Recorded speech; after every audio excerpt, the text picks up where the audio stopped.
ചുമതല കൈമാറൽ ചടങ്ങിൽ നിന്നും എം ഹസൻ വിട്ടുനിന്നതിൽ അതൃപ്തി തുറന്നു പറഞ്ഞ സുധാകരൻ. ഹസൻ ചുമതല വഹിച്ചിരുന്ന സമയത്തെടുത്ത തീരുമാനങ്ങളിൽ പരാതിയുള്ളവ പുനഃപരിശോധിക്കുമെന്ന് സുധാകരൻ പറഞ്ഞു.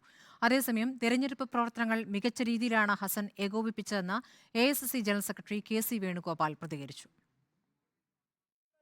വിവാദങ്ങൾക്കും അനിശ്ചിതത്വത്തിനും ഒടുവിലുള്ള സുധാകരന്റെ മടങ്ങിവരവ് ചടങ്ങിൽ മുതിർന്ന നേതാക്കളുടെ അസാന്നിധ്യവും ചർച്ചയാവുകയാണ്.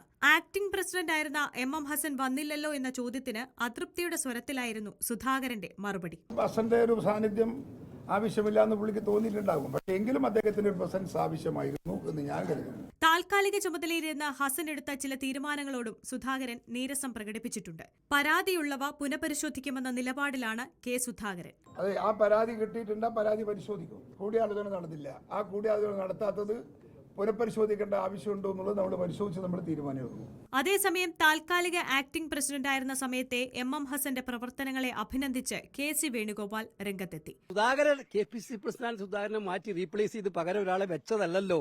സുധാകരൻ തെരഞ്ഞെടുപ്പിൽ മത്സരിച്ചപ്പോൾ നിന്നു, തൽക്കാലത്തേക്ക് ചുമതല നോക്കാൻ ഹസനെ ഏൽപ്പിച്ചു. ഇപ്പൊ എന്തൊക്കെയാണ് പുകില്? സുധാകരനെ മാറ്റാൻ വേണ്ടി ശ്രമിച്ചു. ഇത് KPCC ഓഫീസിൽ ഞങ്ങൾ 4-ാം തീയതി ഇരിക്കുമ്പോൾ 4-ാം തീയതി ഹസനാണ് ഇലക്ഷൻ നടത്തിയത്. ആളെ നല്ല രീതിയിൽ ഇലക്ഷൻ നടത്തി. ഹസൻ എടുത്ത തീരുമാനങ്ങൾ റദ്ദാക്കി സുധാകരൻ മുന്നോട്ടു പോയാൽ അത് ഏതു രീതിയിൽ പാർട്ടിയിൽ പ്രതിഫലിക്കുമെന്നതും ഏറെ നിർണായകമാകും. റിപ്പോർട്ടർ, തിരുവനന്തപുരം.